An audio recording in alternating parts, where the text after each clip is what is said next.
today.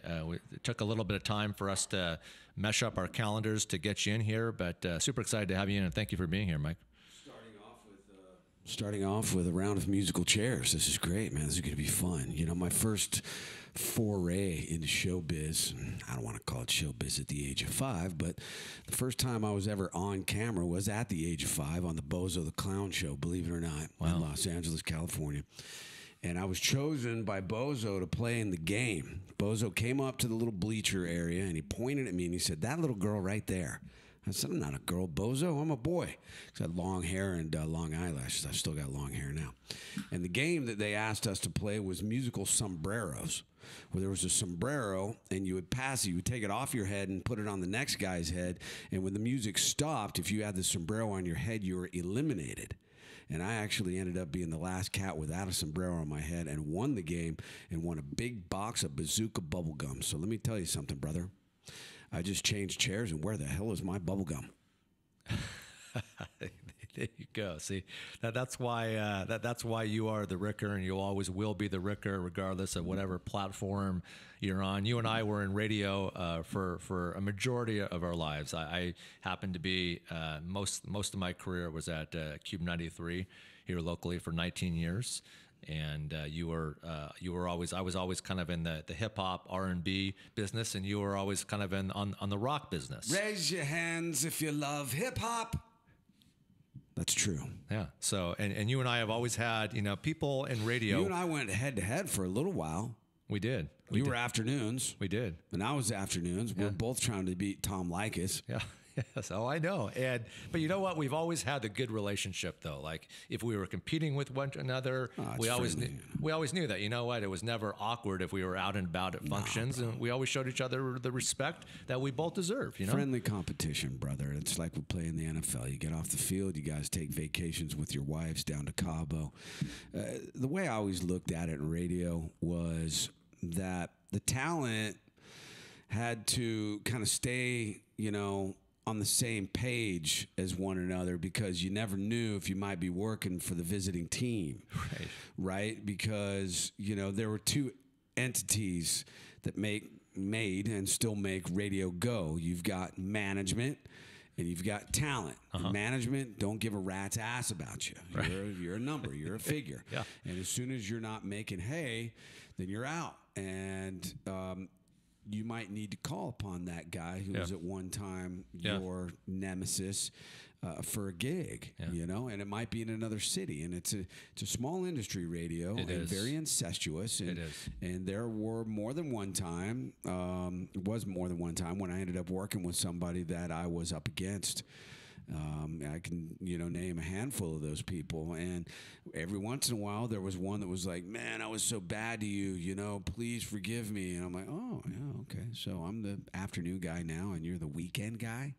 All it would take is one fell swoop, you know, to get you gone, you know, now that I just signed a lucrative 3-year deal. So, you know, Dirty Harry. I always respected you at Cube and T-Man and the whole operation over there. You know, I was envious. You guys crushed it in the ratings, and you know, you had a top 40 format that was obviously popular, and you don't have to do much other than play the songs, and the listeners are going to come. We had a less popular genre of music that we were trying to sell, and it took a little bit more salesmanship, I think, to get that across and to get those ratings up there. But you know, it was always a challenge that I was really enthusiastic about undertaking, because, hey, that's a career, man. You know, each time I got fired 5 times in my radio career. Okay? 5, dude. Every time I got fired, I was miserable. I wanted to kill myself. I wanted to jump off a bridge, you know. It was debilitating, man. It was demoralizing. All of a sudden, you're not the guy you thought you were, right? You're this big timer. And one day, I mean, when I got fired in Tampa, man, Bubba the Love Sponge was our morning guy. I was the night guy.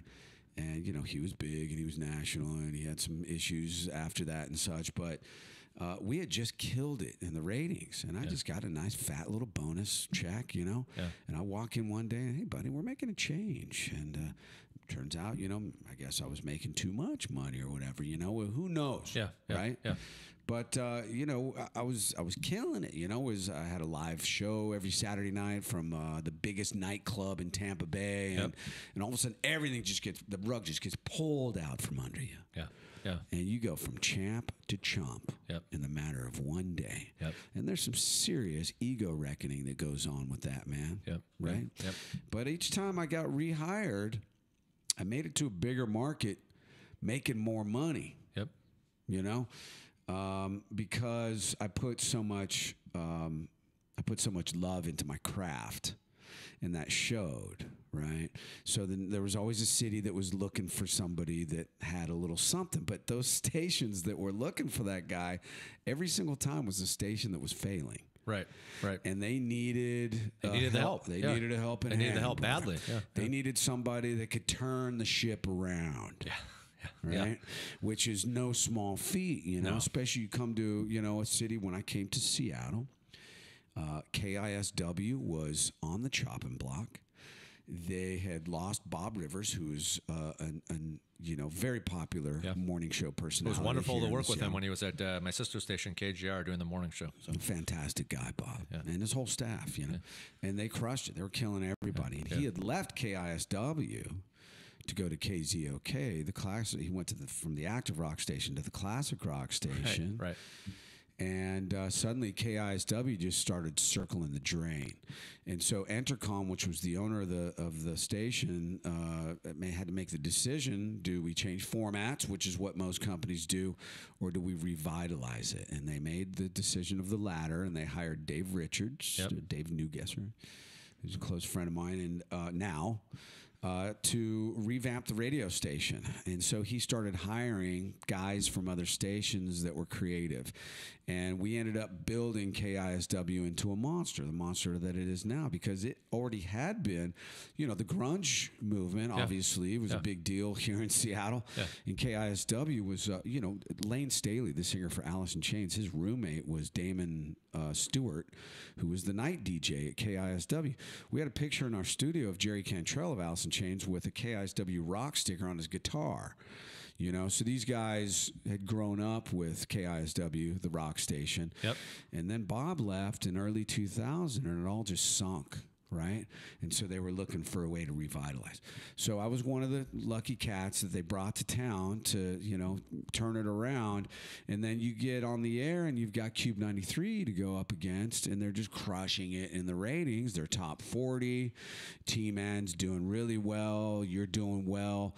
And it's a uphill climb, you know, to get to that level. So it took a lot of work, and you know, it's just I don't know what my point is, but I tell you something, man, it was a joy working, you know, as a counterpart in the industry of yours. And here we are again, the first time ever on the air. I know. Ricker and Dirty Harry. After all this. I know. After all. Here's what it comes to, man. After years of competing with each other. And then you remember the old days, the paper version of the ratings. I'm sure, you know, you'd be in the Arbitron. The Arbitron. You'd see like those. I mean, look at how many trees got, you know, sawed down, you know, to provide these damn frickin', you know, mounds of paper, and then some brilliant person said, you know what, let's not have paper rating cycles anymore. Let's actually put them digitally. What a concept, you know? Yeah, but that doesn't even work, because what they do is they put a beeper on somebody's belt. Those or PPMs somebody's are just purse. a bunch of crap. So the way it works for you cats out there who don't know, it's called personal people meter, PPM. That's right. And they give you a beeper. They randomly call houses, and they say, would you take part in a radio survey? Now, the way it used to be back when, you know, you and I were in the 2000s, was they would send you a diary for 1 week. You had to fill out every radio station you listened to. Nobody does that. No one. No. So what would happen at the end of the day, the wife would take all the diaries. Oh, my gosh, we forgot about this. Well, John's at work every day, so he listens to the classic rock station, draw a line through the whole day, all day, and then her favorite station or whatever. So when you got those paper ratings back, right, every quarter, you'd look at them, and they would be horribly inconsistent. Oh. The month before, I mean, I had to believe him. It was my job to believe him. But like, how can you go 1 week just from going like, I mean, just some day parts, and I won't mention, people's names or day parts, but you understand what I'm saying is like, a midday show, a 10 to 3 show, weekdays 10 to 3. It's like, it's going north, north, north. And then the music hasn't changed. The A promotion on the radio station hasn't changed. And then, it starts to take a bit down. Well, you got a 4.3% in the entire listening audience 1 month. The next month you've got a 1.2. Yeah. Then the next month you've got a 7.6. Yeah. The next month you've got a 1.8, you know. Yeah. And their justification was, well, you just have to take the average of all of them. Right. And so how accurate is that, you motherfuckers? It's so inaccurate. My job is in jeopardy here. And you can't do any better than this. Right. So then they finally come up with the results. Well, now we've got it electronically. We've got the personal people meter, and people will actually wear a beeper that detects and then signals. All the numbers go to some big national tally center, and then it gets divided up and sent out. Like, if that's not, a former past president said, "Hey, we're going to bring out a specialist to speak from Arbitron," and I said, like, if you're paying for that airline ticket and that hotel, that's just a waste of money. It's just a huge waste of money, because what is he going to tell me that I don't already know? Well, it's equally as inaccurate, because where the diary would gauge someone's passion about a radio station, oh, that's my favorite radio station, I'll write in the whole day. Yeah. There's no passion in this. It's supposed to be actual listening. Yeah. But what if you got the beeper on and you're at a Mexican restaurant and the fellas back in the kitchen are listening to a Mexican radio station, and your beeper is picking up that station? You're not listening to that station. You're not paying attention to the commercials. Correct. And what about somebody who is just flipping through the channels but not really paying attention, or they're at their desk doing work and they've got a radio on 5 feet away that's very light and inaudible, right? So there's no passion equated into that result. Right. So you've got these two complete opposites of the spectrum. Yeah. Well, why couldn't they figure out a way to come somewhere in the middle? Maybe combine the two. Yeah. But they don't do that. No. And what happened was, when this personal people meter came about, a lot of formats started disappearing because suddenly they're not getting any ratings. Now, the radio companies know this is inaccurate, okay? Smooth jazz, there are people listening to this. Yes. Oh, yeah. But the ratings were not inclusive of that. So smooth jazz formats got knocked, right? Yeah. There are none left in the country. Right. Rock radio was another format that took a big hit. And everybody knows there's people that love rock, but it wasn't making money anymore because it wasn't showing up on this personal people meter. Right. So radio ratings, horribly inaccurate, excruciatingly frustrating. Yeah. And that's the world that we lived with, that we dealt with for me personally, a 20-year career. I was at the station for 19 years, but I did work at a couple stations before. While I was actually at Def Jam, I worked with Nasty Ness on the Rap Attack show at KCMU 90.3. So that was kind of my introduction platform from being in the record business then. But I get it. You and I have a lot of similarities, and the reason I left the station was the current market president that was in there thought it would be smart to do, for example, a nationally insured cash contest where the likelihood of a local winner winning cash was about as likely as winning the Powerball. And he thought that was good radio. And then I said, well, how about the concept of developing into place some commercial free hours? Like, who wants to listen to loads of commercials? Great idea. And didn't want anything to do with that. So I said, well, if this is how you're going to, run the station, then I don't want anything to do with it. 3 weeks after I left, a bunch of people unfortunately got let go. And then 6 months after that, he got fired. And, I saw the brand go from 100,000 watts down to 25, down to 15, down to an HD Channel 2 property.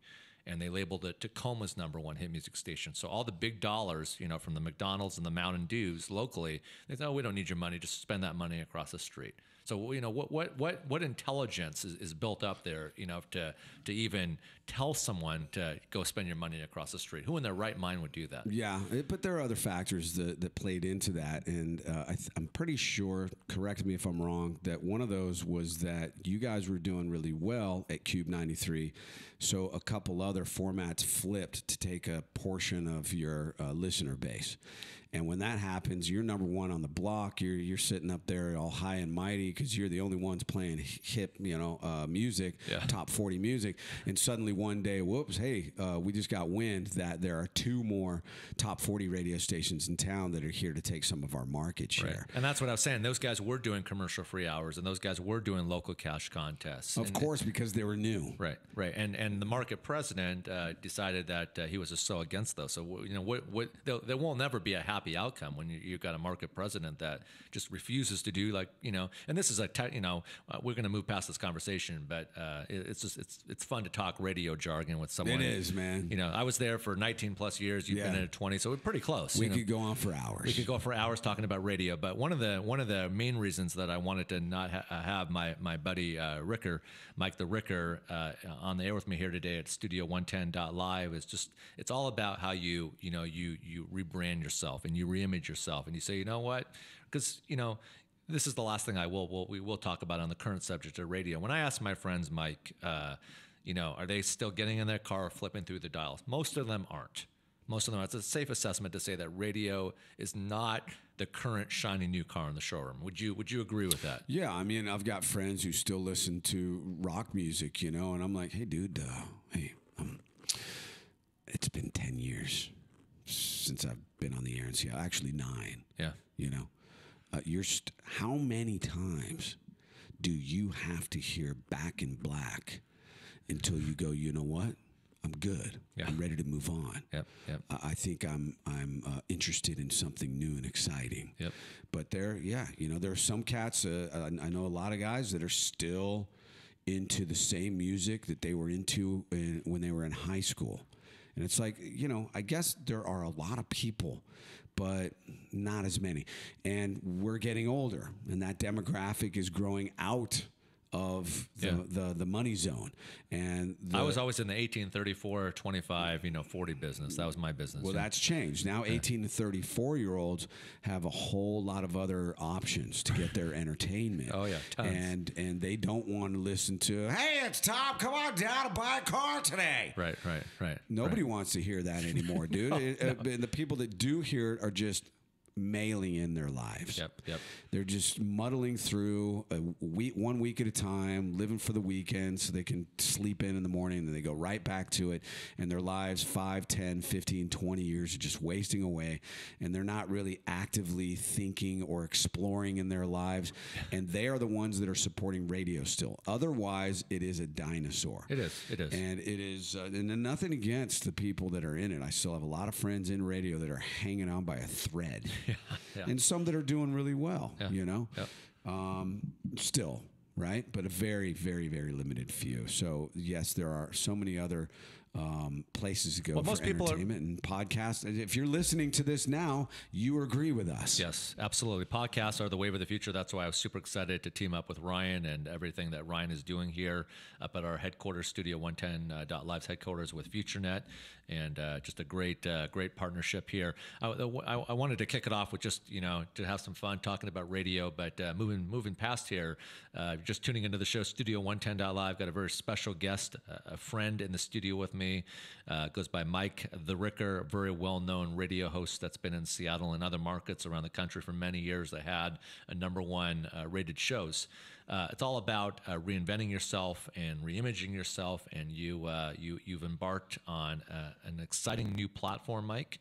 And you're now in the cannabis business, a multi-billion-dollar business that really is helping a lot of people, especially on the medical side, people that are really suffering with a lot of pain, with a lot of chronic illnesses, where their only resort is to align themselves to help them ultimately feel better by using cannabis. I wanted to kick this off by saying that you blessed the cover of Northwest Leaf, February 2018, issue 92. Ricker returns, and thank you for the nice notation that you put on here. You said, "My guy Dirty Harry, you shine like a diamond. I want to frame this up here on my wall as soon as my show producer gets me a proper frame." But what I want to get into is you're a co-owner of Wham Oil. And before we get into this, you shared a really amazing story in Ryan's office a couple weeks ago that I wanted to kick this off with. And I don't recall if this was a testimony from you personally, or if this was someone that you knew about. The story goes as this: that you knew someone, and please tell me, do you know what the story that I'm referring to yet? Not yet. Okay, the story was where oil was so beneficial, they had a mark on their face, and it took 6 applications. They never had to go to the doctor. Oh, that's me. That's you. Okay. Yeah. There are a number of different stories, that we could talk about with cannabis, but I want to talk about that real quick. Okay. Where you had a mark on your face, and it took 6 applications with the oil, and this just shows the power of Wham Oil and everything that you're doing, Mike, in the cannabis business. You never had to go to the doctor. You didn't have to pay for medical bills, and it dissolved itself. It took care of itself, all thanks to the oil. Well, I want to clarify that. Firstly, I have a partner. Her name's Gianna Lampreda. Yeah. She's a 6-time cancer survivor. Okay. Now, I cannot make any claims right now that cannabis will do anything for you. I cannot claim that it will help you medically. Okay. But I will say that my partner, Gianna Lampreda, is a 6-time cancer survivor. She's Mexican. There you go. She was raised down on the border of Mexico by her grandmother, who used cannabis as medicine. And so she's grown up with cannabis being sort of having a relationship with it, knowing that it provided relief to a lot of different ailments. Yeah.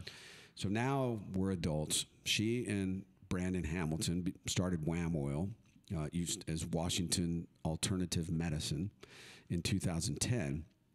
Because Gianna had suffered from endometrial cancer a number of times. And each time she beat it by taking a full gram of RSO, which is Rick Simpson oil, at night, and a full gram of Lemon Remedy in the morning. And it shrunk the tumors in the lining of her uterus.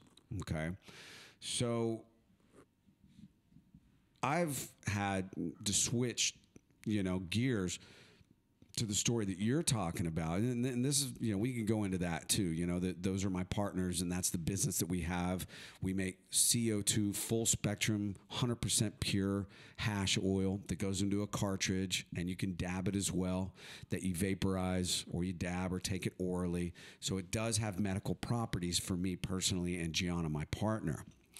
Now for me, I've had, I grew up in Pensacola, Florida, and I've surfed my whole life, and I've been out in the sun a lot. I'm a beach boy, I mean, look at my hair, right? It's I've got long blonde hair, and I love being in the water.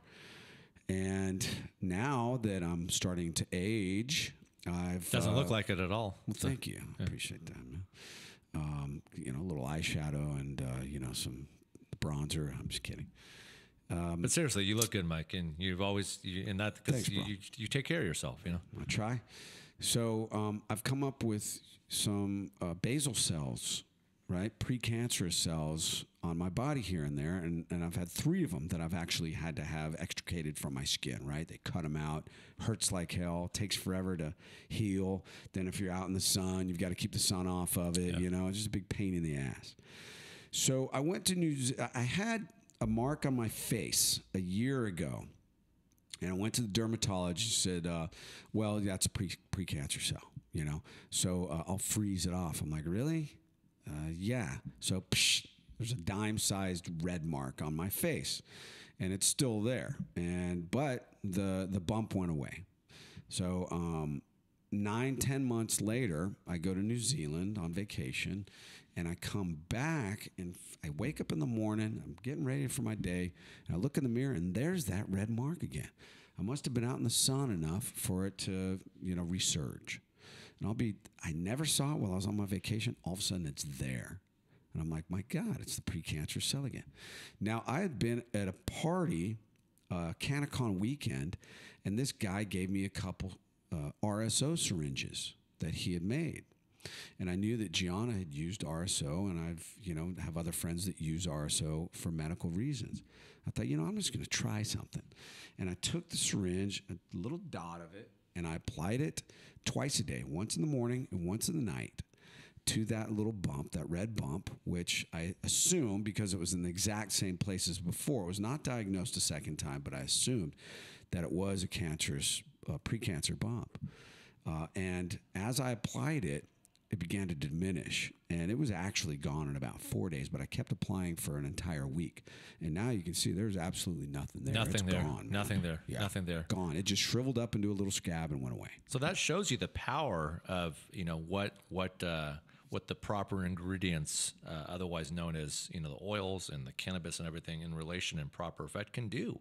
And that really is, when you shared with me that story a few weeks back, that was powerful. And that was one of the things that I was looking forward to speaking with you about today, just because, when you hear that story, it's an eye-opening experience. It really is on multiple levels. What was it about, Mike the Ricker, Mike is fine. Okay, Mike. Yeah. Mike. Well, Ricker. Okay. No, though. Well, whatever you prefer. So, okay. What was it about the overall of the cannabis industry that sold you, that said, you know what, I'm going to apply my brand and everything that I can bring to the table to come in, and whether it's with Wham Oil or just everything that you've done within the cannabis business, what was it that enticed you to sign at the dotted line ultimately? Well, brother, the universe, look, what was that music producer that was on? He said, God is great. That was a legendary Steve LaBelle. Jah is great, brother. Whatever you want to call that universal source of energy that exists in the universe. Yep. Okay? You can call it God, Yahweh, Allah. More people call it Yahweh and Allah than anything else, okay? Whatever you believe is irrelevant, because there is a universal source of energy that exists. You can give it a name. It don't matter. It doesn't change it. Yep. It's there. Yep. Okay? Yep. In your little tiny head and my little tiny head, we can try to contrive some sort of image that, attached to it that gives us a certain sense of understanding. But it doesn't change the fact that there is nothing but energy that exists in this world, in this universe. Yeah. And we are part of it. We are universal matter. Right? So we're in congruence with everything else that exists, in tandem, on a molecular level, okay? So I've come to the place in my life where I have surrendered to the universe. Some people say, I surrender to Jesus. Whatever, bro. Yeah. Okay, if you want to give it, a face, fine. I don't need to. Yeah. It is what is. Sure. So in my life, coming out of radio, I had an ego, right? Enough people love you and adore you and compliment you, you start thinking you're special. Yep. And you start believing that. And then, one day it's all taken from you, bro. Bam. You're just another asshole on the street. Yep. How do you deal with that? You go through some post-stardom depression, For me, my chick left. Right? I came home one day, so I lost my radio gig. Oh, geez. A couple months later, my girl goes, I'm pregnant. That's horrible news. No, you don't understand. It's not yours. So she ended up getting pregnant by one of the guys in Jackass. Really? True story. Wow, I never knew that. I won't give his name on air because I respect her and the guy, but she's got 2 kids with him now. And so here I am. Lost my chick, lost my job. The money's not there anymore. What do I do, man? So I sold everything I had.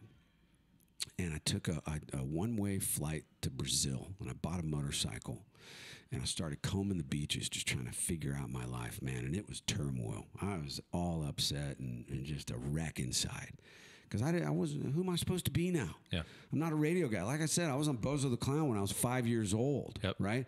I've been in this business. My dad was a DJ. What am I going to do now? This is all I know how to do. And I've got a lot of life left. I don't have enough money to rely upon for the rest of that life. I'm not ready to retire yet. 43 years old, So I surrendered to the universe. And And I traveled the world for about 4 or 5 years trying to figure. I knew something was coming. I was writing. I wrote some books and stuff, but I knew something was going to happen. I wasn't sure what, but I believed in the universe. I believed that I was going to be presented something. And I held out, and I was starting to give up hope. And then on my birthday, special birthday, I decided to go to Peru and go to Machu Picchu for that birthday. So I'm down there, and I meet this guy who's got this like traditional garb on, right? And I'm like, hey man, what's going on? You got a joint? The guy goes, yeah. So we get stoned, and we're at Machu Picchu, and he goes, man, you need to go into the jungle and do ayahuasca. I'm like, what? Who? Ayahuasca. You're here. This is meant to happen. For a long story short, I'm like, I don't know, but okay. And my buddy met me down there for the birthday, and I'm like, dude, I'm being called to do this. I think this is something that needs to happen. He's like, oh, whatever you want to do, bro. Okay. So we catch a flight to this small city in the Amazon jungle.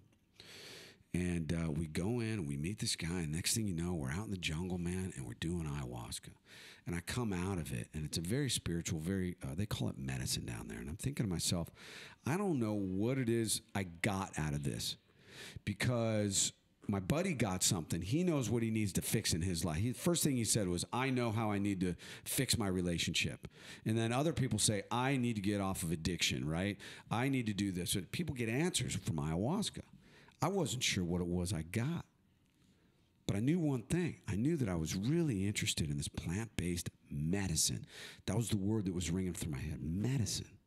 How is this medicine? People have been using this for thousands of years. There are cultures where pregnant women take it, where they give it to babies, right? And it is a hardcore psychedelic, man. It takes a while to come down off of it, Yeah. And I'm like, geez, but as the next day went by, I was like, I'm not sure what I need to go deeper, I think, but I don't know. So fast forward 2 months later, and I'm still looking for the answers in my life, and my buddy calls me up. He used to be a caller on my show. Cowboy. Hey, Ricker, it's Cowboy. Oh, Cowboy. He's a big Cowboys fan. Got the Cowboys coming to town this weekend to play the Seahawks. Big game here is Tony Romo's going to get his ass handed to him, and he'd be like, I don't know, whoever, Tony Romo's the man or whatever, And then one day I run into this guy in the gym. He's like, are you Ricker? And I'm like, yeah. He said, I'm Cowboy. Oh, we hit it off. We become friends. Years later, he calls me up and he says, hey, dude, I got this company, Wham Oil. And I'm like, yeah, because every time I'd come to Seattle, I'd buy some of his cartridges. Yep. And I'd take them back to wherever I was, and I'd show my buddy, dude, look at this. It's hash oil. You smoke, you vaporize it. And my buddy'd be like, what? Wow, this is the greatest thing ever. Well, now here we are, 2016. And he says the medical market is disappearing because they changed the laws in Washington. And we have to move into the recreational market. And you know what, dude? You and your brand, because for those of you who never listened to me, back on KISW here in Seattle, I used to have a segment called High Noon. It's High Noon with your gangster, Ricker. Hey, Ricker. What's up, big timer? Just burning a little purple kush. Are you roasting it out of the one-eyed, one-horn flying purple people eater, their big-time championship tasticism? Yeah, Ricker. Well, let's hear what that sounds like, you gigantic gangsterlicious-ism. Happy high noon, Ricker.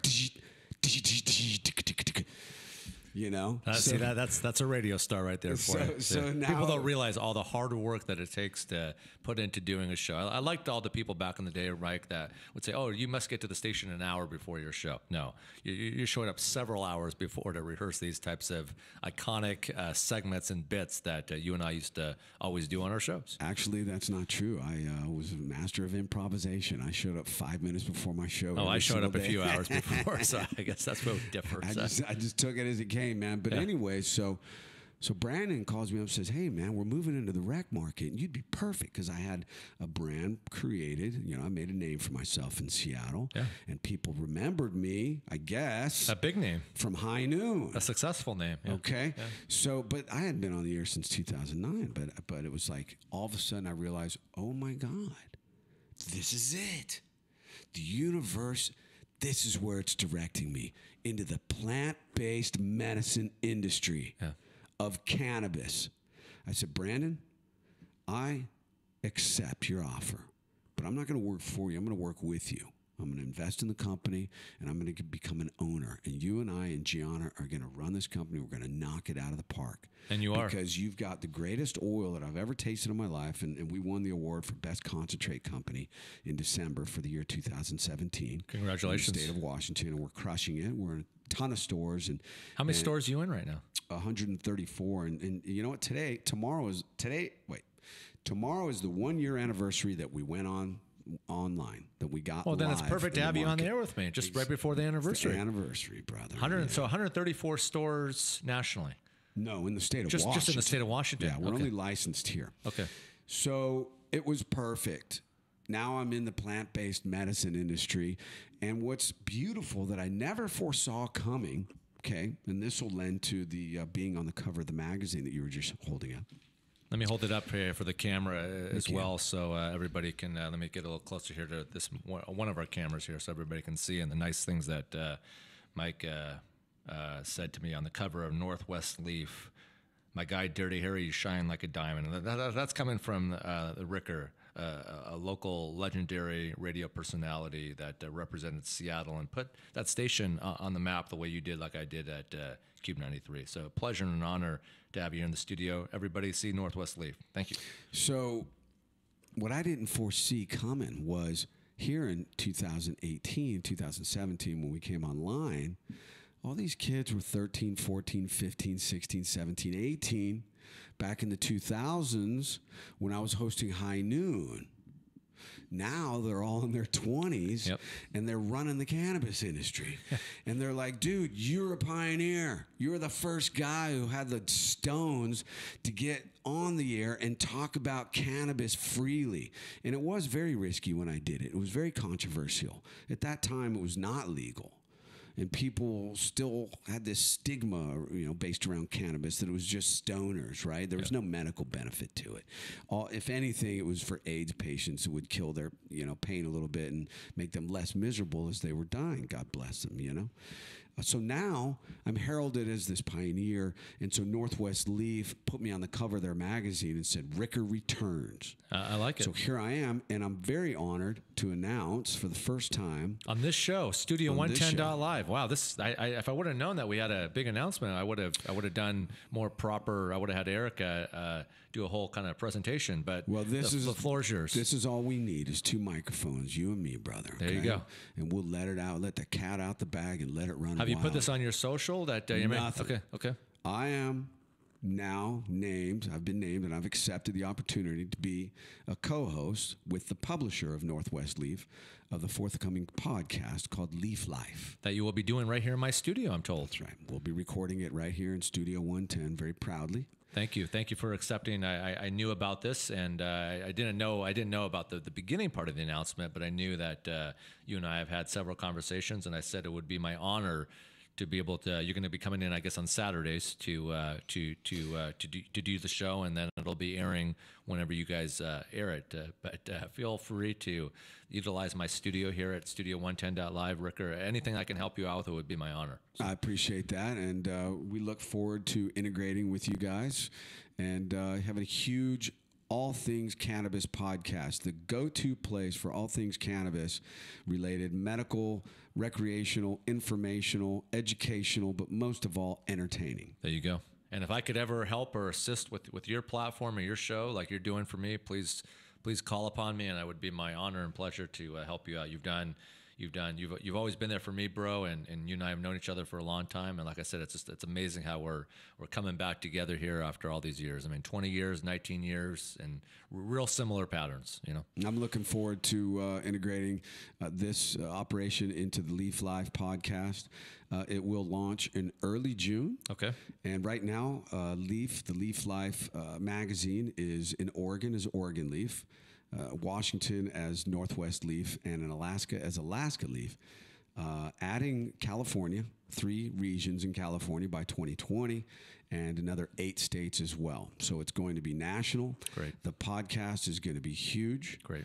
and it's going to be validated by the fact that it is based on the magazine, and obviously the platform on which to launch it is the magazine. There you go. So great things. No one's really doing a high-profile cannabis podcast right now, and myself with Wes Abney will be the purveyors of Leaf Life, and we're very excited about it, and I'm quite proud to be able to announce that here on the Studio 110 Live with your boy podcast. Dirty Harry, and like I said, it would be my honor anytime you would like me to come in with you and co-host with you. You can definitely fly the airplane just as well as I can, but if you ever need my assistance, please feel free to call, and I will be here for you, Ricker. Hey, far out, brother. There you go. And I like the hat, by the way. You always have you always have that just dope ass rocker, like the glasses, the hat, the blazer, the rocker T-shirt. I mean, you walk the walk, you speak the language, you talk the talk, and you're about it. I like the glasses, man. I mean, I'm sure when you walk down the street, you probably still people get, tapping you on the shoulder. Can I get a picture or an autograph? You hear about that guy recently in New York City. He was no one. He dressed up like a celebrity. He brought bodyguards on. He started walking down the streets in New York, and people thought he was the biggest celebrity of all time. It's the funniest video ever. Yeah, it's on YouTube. So That's my kind of gangster. yeah, Right? A cat with those kind of stones, man. But hey, man, that's the kind of world we live in right now. Okay, you can do anything you want. You can be anyone you want. You just got to get out there and do it, man. Quit sitting on your couch. Quit watching lame ass TV. Quit smoking shitty bud. Live your life. Live it to the nth degree, and you only get one go around, brother. So what are you gonna do? You're gonna waste. The odds of you even being born are something like 1 out of 750 billion. wow. So what are you gonna do? Yeah. You're gonna waste it. You're gonna commiserate because you don't have what you think you deserve. You're not getting what you want. You know what? You got everything you want, man. You got this life. Yep. Otherwise, you're 6 feet in a hole. Yep. And you can go anywhere and do anything. Maybe you don't feel loved. Guess what? There's someone out there who loves you. You just got to find them. And those are some powerful words coming from my guy Mike, also known Straight from the heart, brother. as Ricker here, and it was a pleasure and a great opportunity. I wish you nothing but continued success with your brand, otherwise known as Wham Oil, and with you and your business partners, and the new show that you'll be doing in here from my studio at Studio 110. Leaf Life. And anything that I can do to continue to help you out, it would be my honor and pleasure. I want to thank you again. Any shout outs you want to give to anybody, Mike, before we sign off for the day and I do my final notation? Yes, indeed. I would like to give a shout out to moms, because you got to look out for moms, bro. You do. It's very important. It's very important. Yeah, moms. Big shout. Big ups. What? Any other shout outs? No. Okay. Well, with that being said, I want to once again thank. No, wait. Give a shout out to the old man too, huh? How about Pops? There you go. Give a shout out to the floor is yours. Any shout outs you want to give, please go ahead and do so. Shout to Mom. Shout to Dad. And a little shout out to my dog Harris. Your dog is named Harris? Dirty Harry. There you go.